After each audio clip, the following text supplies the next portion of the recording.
तो राजस्थान में भी लगातार हो रही बारिश के चलते नदियां उफान पर हैं। कई इलाके पूरी तरीके से डूब चुके हैं। 6 तस्वीरों के जरिए आपको राजस्थान का हाल दिखाते हैं। टोंक शहर टापू में बन गया है और यहां के सरकारी आवास और दफ्तर पानी के चारों तरफ घिर चुके हैं। करौली में भारी बारिश के चलते बांध टूट गया है, जिससे पानी कई गांव में घुस गया। बांसवाड़ा में बांध से पानी छोड़ा गया है। उदयपुर में भी बाढ़ से बुरी तरीके से प्रभावित हुआ है पूरा का पूरा शहर, और यहां पर शहर में पानी भरा हुआ है, जिससे जनजीवन अस्त व्यस्त हो गया है। वहीं झालावाड़ में भी भारी बारिश हुई है, जिसकी वजह से तस्वीरें जो सामने आ रही है, यहाँ पर बारिश का पानी सड़कों और मकानों में भर गया है। बाढ़ प्रभावित इलाकों में वायुसेना रेस्क्यू ऑपरेशन चला रही है। अमेरिकी अखबार द हिल ने दावा किया कि अमेरिका के पूर्व राष्ट्रपति डोनाल्ड ट्रंप व्हाइट हाउस छोड़ते वक्त अपने साथ सैकड़ों खुफिया दस्तावेज ले गए। कुछ रोज पहले ही अमेरिका की खुफिया एजेंसी FBI ने ट्रंप के फ्लोरिडा के घर पर छापेमारी की थी, जिसके बाद ये दावा किया गया था कि FBI को डोनाल्ड ट्रंप के घर से कई अहम दस्तावेज मिले थे। लेकिन अब कहा जा रहा है कि FBI ने जो खुफिया दस्तावेज बरामद किए थे, ट्रंप उससे कहीं ज्यादा कागजात व्हाइट हाउस से ले गए थे। दावा किया गया कि ट्रंप व्हाइट हाउस छोड़ते वक्त करीब 300 खुफिया दस्तावेज अपने साथ ले गए थे, और इनमें 150 दस्तावेज को नेशनल आर्काइव्स ने जनवरी में बरामद किया था। अमेरिका के सभी राष्ट्रपतियों को नियम के मुताबिक सभी खत और काम से जुड़े दस्तावेज नेशनल आर्काइव्स को सौंपने होते हैं। लेकिन आरोप है कि ट्रंप ने कई दस्तावेजों को राष्ट्रपति रहने के दौरान या तो फाड़ दिया या अधिकारियों को नहीं सौंपा था, और करीब 300 खुफिया कागजातों को वो अपने साथ ले गए, जिसके बाद नेशनल आर्काइव्स ने उनके खिलाफ कदम उठाते हुए उनमें आधे दस्तावेज बरामद कर लिए। इसके बाद जून में ट्रंप के करीबी ने कुछ दस्तावेज जस्टिस डिपार्टमेंट को दिए। लेकिन ये मामला यही नहीं रुका, बल्कि अमेरिकी खुफिया एजेंसी FBI ने भी ट्रंप पर शिकंजा कसना शुरू कर दिया, और उसने 8 अगस्त को ट्रंप के फ्लोरिडा वाले घर पर छापेमारी की थी। किया गया कि उस छापे में ट्रंप के घर से FBI को कई अहम दस्तावेज भी बरामद हुए थे, जिनमें कुछ तो परमाणु हथियारों से जुड़े हुए कागजात होने का भी दावा किया गया। और यही नहीं, ट्रंप के घर से FBI ने जो दस्तावेज बरामद किए, उनमें कुछ पर तो टॉप सीक्रेट तक लिखा हुआ था, और माना जा रहा है कि आने वाले दिनों में दस्तावेजों की ये बरामदगी ट्रंप की मुसीबत बढ़ा सकती है। ऐसा इसलिए क्योंकि बेहद गोपनीय दस्तावेज नेशनल आर्काइव्स को न सौंपकर अपने साथ व्हाइट हाउस से ले जाना किसी गंभीर अपराध से कम नहीं। और इसलिए वहां की जांच एजेंसी ने ट्रंप के खिलाफ एस्पियोनेज एक्ट के उल्लंघन के तहत जांच शुरू कर दी। यानी ट्रंप पर देश की सुरक्षा को खतरे में डालने के आरोप लगाए गए। लेकिन ट्रंप पर आरोप ये भी है कि वो राष्ट्रपति रहने के दौरान कई अहम दस्तावेज फाड़ देते थे, और व्हाइट हाउस के कर्मचारी को सिर्फ ट्रंप के फाड़े हुए पेपर पर टेप चिपकाने के काम में ही लगाया जाता था। हालांकि उन्होंने इन सभी आरोपों को सिरे से खारिज कर दिया और इसे बाइडेन सरकार की साजिश करार दिया। वैसे ट्रंप की मुसीबत सिर्फ इसी केस में नहीं बढ़ी है, बल्कि वो पिछले साल अमेरिकी संसद में हुई हिंसा के मामले में भी वहाँ की संसदीय समिति की जाँच का सामना कर रहे हैं। पंजाब सरकार पर कांग्रेस ने विजिलेंस विभाग के दुरुपयोग का आरोप लगाया। पंजाब कांग्रेस ने राज्य सरकार पर विजिलेंस विभाग के जरिए अपने नेताओं को परेशान करने का आरोप लगाया और लुधियाना में भगवंत मान सरकार के खिलाफ प्रदर्शन किया। मुंबई ट्रैफिक पुलिस के व्हाट्सएप ग्रुप पर एक बड़े होटल को बम से उड़ाने की धमकी दी गई। यूपी के सीतापुर में एक बिजली घर में आग लग गई, जिसके बाद वहां हड़कंप मच गया।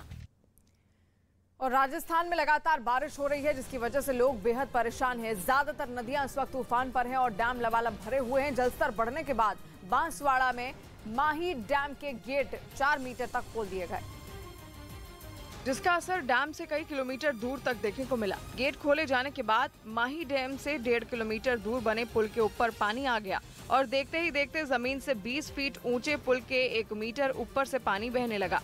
पुल के डूब जाने के बाद वहां कुछ लोग खड़े दिखे तो कुछ लोग मोबाइल से सेल्फी लेते नजर आए। जलस्तर बढ़ने के बाद जो पुल डूबा है वो केला मेला, पीपल खूंट और प्रतापगढ़ जिले को आपस में जोड़ता है। बांसवाड़ा में ही नहीं बल्कि उदयपुर में भी नदी नालों में उफान की वजह से लोग परेशान दिखे। आयड नदी का पानी शहर की सड़कों पर सैलाब की शक्ल में दिखा। आयड नदी के पास बसे करजाली कॉम्प्लेक्स में तो हालात इतने खराब हुए कि नदी के पानी से करजाली कॉम्प्लेक्स के 12 से ज्यादा घर जलमग्न हो गए। जिसके बाद पुलिस और सिविल डिफेंस के लोग मौके पर पहुंचे और लोगों को सुरक्षित जगह शिफ्ट किया गया। आज भी देश के किन किन जगहों पर आसमान से आफत बरसने वाली है। आज राजस्थान के 4 जिलों में मौसम विभाग ने बारिश का येलो अलर्ट जारी किया हुआ है। जिन जिलों में अलर्ट जारी किया है उनमें जोधपुर, जालौर, जैसलमेर, बाड़मेर शामिल हैं। और इतना ही नहीं, मौसम विभाग ने राजस्थान के कुछ जिलों में चक्रवात आने की संभावना भी जताई हुई है, यानी कि 40 से 60 किलोमीटर प्रति घंटे की रफ्तार से हवाएं चल सकती हैं। राजस्थान के जालौर के सभी स्कूल स्थानीय प्रशासन ने बंद करवा दिए हैं। पूर्वी मध्य प्रदेश में 26 अगस्त तक भारी बारिश की संभावना जताई गई है। ओडिशा की अगर बात करें तो ओडिशा के कई जिलों में भी मौसम विभाग ने भारी बारिश की संभावना जताई है। वहीं गुजरात के सौराष्ट्र और कच्छ में भी बारिश का अलर्ट मौसम विभाग ने जारी किया है।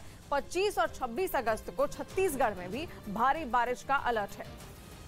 रूस की खुफिया एजेंसी एफएसबी ने राष्ट्रपति पुतिन के करीबी अलेक्जेंडर दुगिन की बेटी दारिया दुगिन के किलर का पता लगाने का दावा किया। 19 अगस्त को हुए कार धमाके में दारिया की दरअसल मौत हो गई थी। मतलब ये कि सिर्फ 3 दिनों के अंदर ही रूस ने दारिया के हत्यारे का पता लगा लिया। और रूस का आरोप है कि यूक्रेन की स्पेशल सर्विसेज ने इस हत्या की पूरी साजिश रची थी। रूस की खुफिया एजेंसी एफएसबी यानी फेडरल सिक्योरिटी सर्विस को यूक्रेन से आई एक महिला पर हत्याकांड को अंजाम देने का शक है। एफएसबी के मुताबिक यूक्रेन की वो महिला जुलाई के आखिर में अपनी 12 साल की बेटी के साथ रूस आई थी। आरोप है कि यूक्रेन की वो महिला अलेक्जेंडर दुगिन की बेटी दारिया दुगिन पर नजर रखने के लिए कई दिनों से उसके पास वाले एक फ्लैट में रह रही थी। यही नहीं, वो हत्या वाली रात यानी 19 अगस्त को मॉस्को के उस म्यूजिक फेस्टिवल में भी शामिल थी जिसमें दारिया मौजूद थी। आरोप है कि उस म्यूजिकल फेस्टिवल से निकलने के सिर्फ 5 मिनट बाद ही दारिया की कार में ब्लास्ट हो गया था। धमाके के बाद कार में आग के गोले में तब्दील नजर आई, जिसमें जलने की वजह से दारिया दुगिन की मौके पर ही मौत हो गई थी। हालांकि कार में धमाका कैसे हुआ और इसके पीछे किसका हाथ है, उस वक्त इसका पता नहीं चल सका था। यही वजह है कि मॉस्को में हुए इस हमले के बाद रूस की तमाम सुरक्षा एजेंसियां ये पता लगाने में जुट गईं कि आखिर दारिया दुगिन की हत्या किसके इशारे पर की गई। उस वक्त भी ये शक जताया गया था कि जेलेंस्की के इशारे पर ही इस हत्याकांड को अंजाम दिया गया। बताया गया कि अलेक्जेंडर दुगिन न सिर्फ पुतिन के करीबी हैं, बल्कि उन्हें उनका ब्रेन तक कहा जाता है। रूस के राष्ट्रपति पुतिन जो सोचते हैं उसके पीछे अलेक्जेंडर दुगिन ही होते हैं। पश्चिमी मीडिया का आरोप है कि अलेक्जेंडर दुगिन ने ही यूक्रेन युद्ध की रूपरेखा तैयार की थी। और कहा तो ये भी जाता है कि साल 2014 में रूस के क्राइमिया पर कब्जे के पीछे भी अलेक्जेंडर दुगिन का ही दिमाग था। बाद में 2015 में अमेरिका और ब्रिटेन ने उन पर प्रतिबंध लगा दिए थे।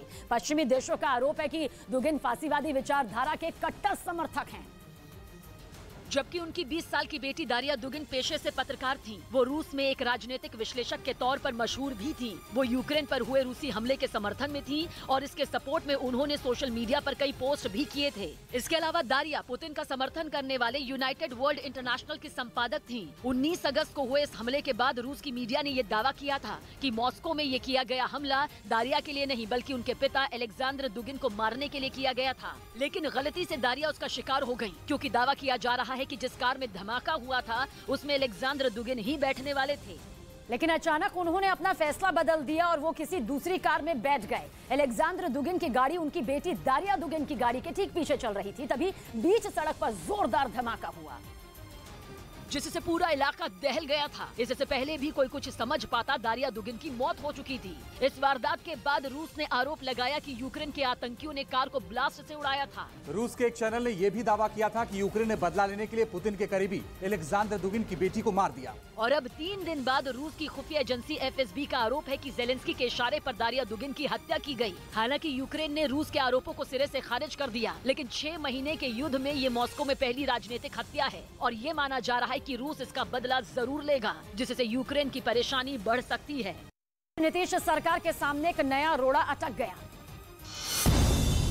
बिहार विधानमंडल का 2 दिनों का विशेष सत्र सुबह से शुरू होगा, जिसमें महागठबंधन की नई सरकार को सदन में बहुमत हासिल करने की अग्नि परीक्षा पास करनी होगी।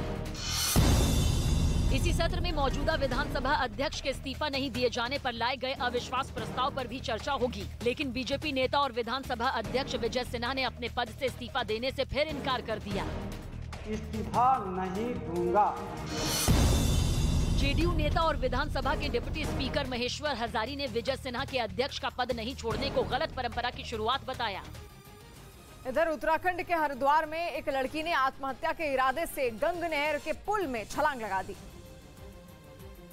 देखते ही देखते लड़की पानी में छटपटाने लगी, जिसके बाद लड़की को बचाने के लिए एक आदमी नदी में कूद गया और उसे बचाने की कोशिश करता दिखा।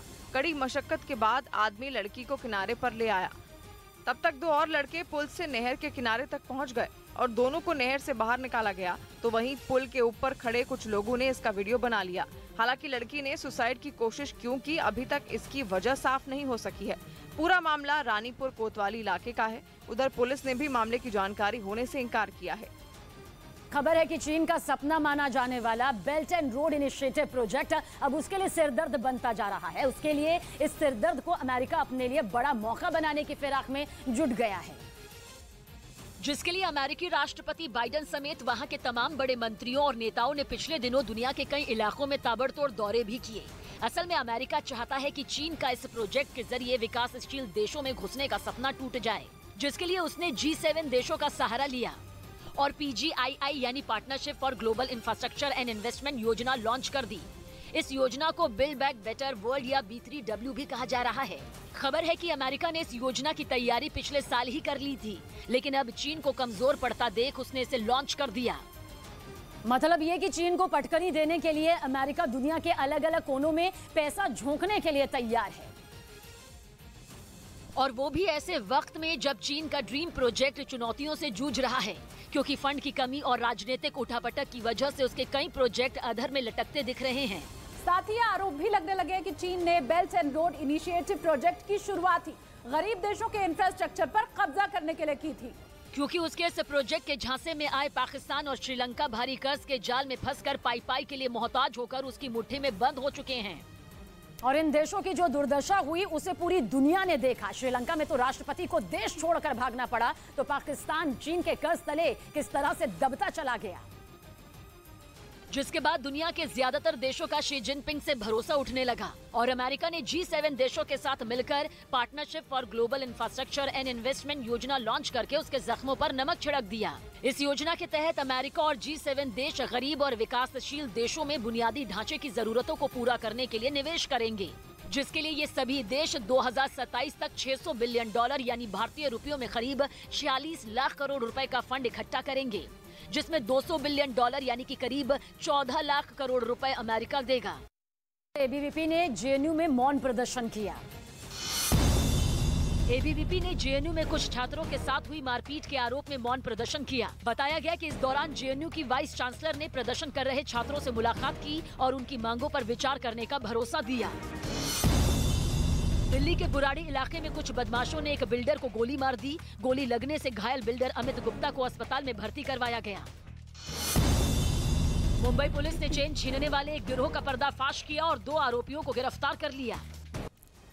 और इधर उत्तर प्रदेश के गाजीपुर से हैरान कर देने वाला एक वीडियो सामने आया है, जिसमें कुछ लोग एक आदमी की डंडों से पिटाई करते हुए दिखाई दे रहे हैं। ये पूरी घटना वहां पर लगे एक CCTV कैमरे में रिकॉर्ड हो गई, जिसमें कुछ बदमाश सेना के जवान की बेरहमी से पिटाई करते नजर आए। इस घटना का जो वीडियो सामने आया उसमें स्कूटी से एक आदमी सड़क से गुजरता हुआ दिखाई दिया। जैसे ही वो आदमी तिराहे पर पहुंचा, वहां मौजूद कुछ लोगों ने घेर लिया और उस पर ताबड़तोड़ डंडे बरसाने लगे। उस आदमी ने हमले से बचने के लिए वहां से भागने की कोशिश की, लेकिन बदमाश लगातार उस पर लाठियां बरसाते रहे, जिससे वो वहीं गिर गया। इस घटना से वहां पर अफरा तफरी मच गई, जिसे देखकर बदमाश फरार हो गए।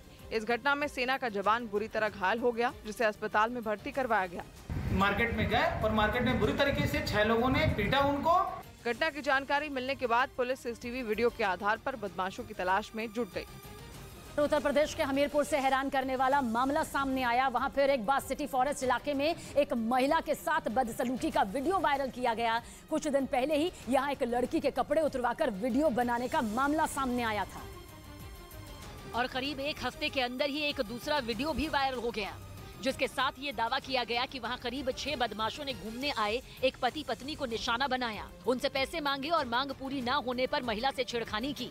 महिला ने आरोप लगाया कि बदमाशों ने उसकी साड़ी उतारने की कोशिश की और विरोध करने पर उसके पति को छड़ी से पीटा। थाना पुलिस उक्त व्यक्तियों को वीडियो के माध्यम से चिन्हित कर रही है और चिन्हीकरण के बाद तदनुसार वैधानिक कार्रवाई की जाएगी। पुलिस का मानना है कि ये वीडियो पुराना भी हो सकता है, पर इससे पहले भी ठीक ऐसा ही एक मामला सामने आया था, जहां एक छात्रा के कपड़े उतरवाकर बदमाशों ने उसका वीडियो वायरल कर दिया था, जिन पर कार्रवाई करते हुए 6 में से 5 बदमाशों को पुलिस ने गिरफ्तार कर लिया था। LG ने केजरीवाल के काम करने के तरीके पर सवाल उठाए। दिल्ली के उपराज्यपाल विनय कुमार सक्सेना ने CM अरविंद केजरीवाल को एक खत लिखा, जिसमें उन्होंने कई भेजी गई फाइलों में मुख्यमंत्री की बजाय अधिकारियों के ही हस्ताक्षर होने पर आपत्ति जताई। इसी खत में उपराज्यपाल ने फाइल के लेन देन की बजाय ऑनलाइन सिस्टम की वकालत की। मध्य प्रदेश के रतलाम में एक निजी स्कूल के बच्चों ने टॉयलेट में कैमरे लगे होने की शिकायत की। इसके बाद वहां पहुंची चाइल्ड हेल्पलाइन की टीम ने स्कूल प्रबंधन से जवाब मांगा। इस पर स्कूल प्रबंधन ने बताया कि टॉयलेट की दीवारों पर मोबाइल नंबर के साथ गंदी बातें लिखी जाती थी और इसी पर नजर रखने के लिए कैमरे वहां लगवाए गए। सानिया मिर्जा चोट की वजह से यूएस ओपन से बाहर हो गईं। इसकी जानकारी उन्होंने सोशल मीडिया के जरिए दी। अब संभावना है कि वो यूएस ओपन की बजाय किसी और टूर्नामेंट में हिस्सा लेकर टेनिस से संन्यास लेंगी।